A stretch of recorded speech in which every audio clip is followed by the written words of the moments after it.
Assalamualaikum warahmatullahi wabarakatuh. Perkenalkan, saya Ahmad Ridwan. Di sini saya akan menyampaikan terkait manajemen pengelolaan pada perusahaan. Keberhasilan dan kesuksesan perusahaan itu tentunya harus diimbangi dengan peraturan serta pengelolaan fungsi manajemen yang baik. Kata manajemen sendiri berasal dari kata bahasa Inggris yang berarti manage, yang dalam bahasa Indonesia berarti mengelola atau mengendalikan.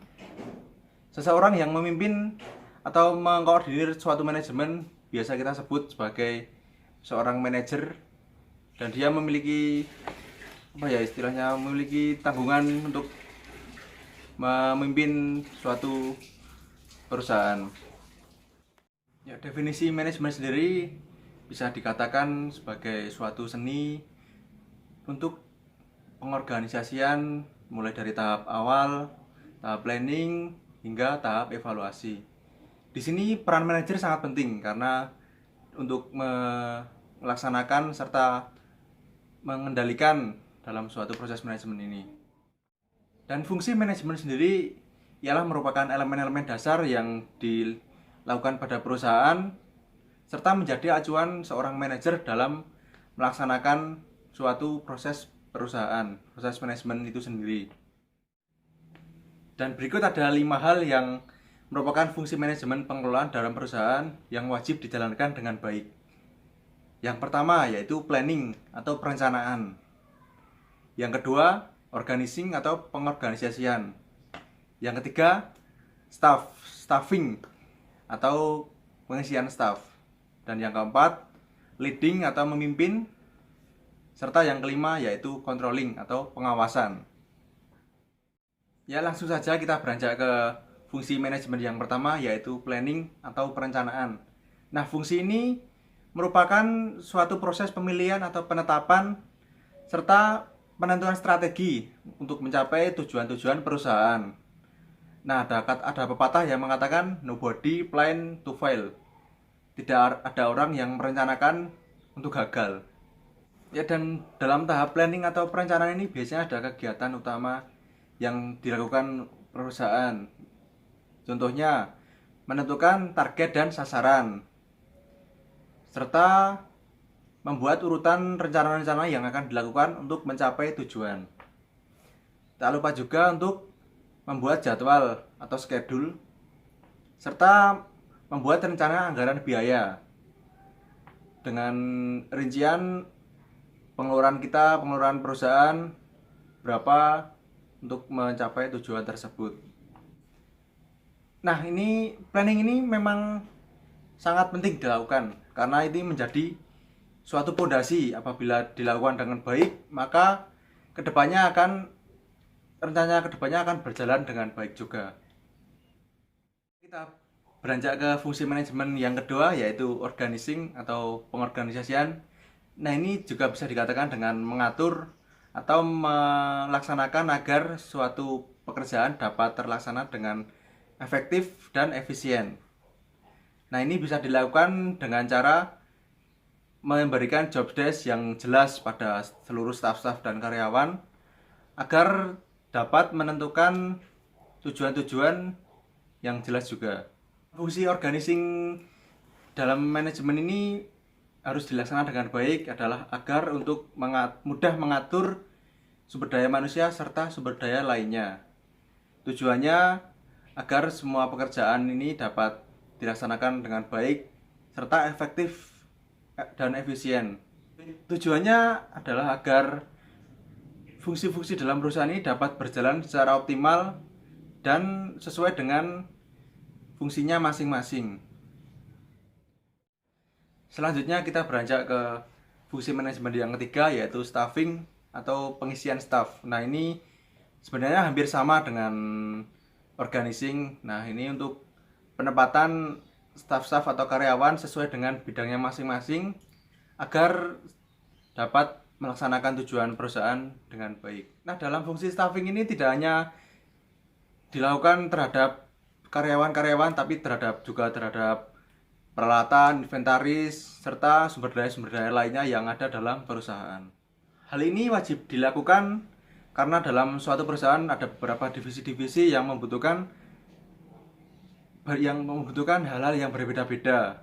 Jadi fungsi pengelolaan manajemen ini wajib dilakukan oleh perusahaan.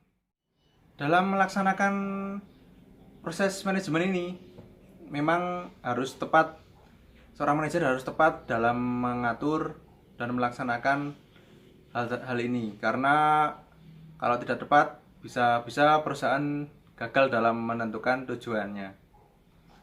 Nah, fungsi staffing ini memang mencakup beberapa hal. Yang pertama, untuk pengrekrutan anggota-anggota baru yang akan dilakukan, dan untuk melaksanakan pekerjaan serta memberikan evaluasi terhadap apa yang sudah dilakukan seorang karyawan terhadap perusahaan dan bagaimana pekerjaannya.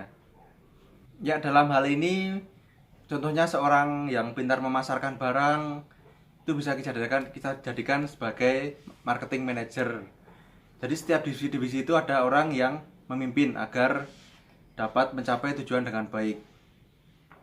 Dan misal ada orang yang pintar menghitung, bisa kita jadikan sebagai bagian keuangan. Nah, hal ini memang perlu dilakukan karena untuk mencapai tujuan-tujuan perusahaan agar dapat sukses dalam melaksanakan pekerjaan. Yang selanjutnya kita masuk ke tahap keempat, yaitu fungsi memimpin atau koordinasi. Ya, biasanya seorang manajer ini berperan penting dalam melaksanakan suatu proses perusahaan ini. Tujuannya agar seorang karyawan itu dapat melaksanakan tugas sesuai dengan tujuan perusahaan. Nah, biasanya untuk koordinasi ini atau kepemimpinan dilakukan setiap pagi. Misalnya kita adakan briefing pagi untuk menjelaskan apa yang akan kita lakukan hari ini, target-target yang akan kita lakukan hari ini apa aja gitu. Nah, seorang manajer ini memang berperan penting ya, karena untuk memberikan dorongan terhadap karyawan serta memberikan motivasi-motivasi agar karyawan itu dapat nyaman dalam bekerja sesuai dengan target-target perusahaan serta dapat tercapainya goal perusahaan. Seorang manajer diharapkan dapat memberikan solusi yang terbaik. Nah, apabila suatu perusahaan sedang melakukan rencana-rencananya tapi di tengah jalan ada suatu kendala, nah tugas seorang manajer ini memberikan solusi yang baik agar dapat memecahkan masalah tersebut. Kita beranjak ke fungsi yang terakhir, yaitu controlling atau pengawasan. Fungsi ini bisa dikatakan sebagai fungsi penilaian, yaitu penilaian terhadap kinerja karyawan dan sumber daya manusia yang ada dalam perusahaan. Fungsi ini memang sangat penting ya, karena bisa untuk sebagai penilaian terhadap layanan serta produksi perusahaan apakah sudah berjalan dengan baik atau belum. Biasanya yang menilai dalam proses kontrol ini adalah seorang manajer. Nah, ini sangat berperan penting karena ini akan menentukan bagaimana prestasi perusahaan. Apabila dalam melaksanakan rencana-rencana perusahaan yang sudah dilakukan selama ini ada suatu kekurangan, maka tugas seorang manajer adalah mengoreksi kesalahan agar untuk kedepannya dapat berjalan dengan lebih baik.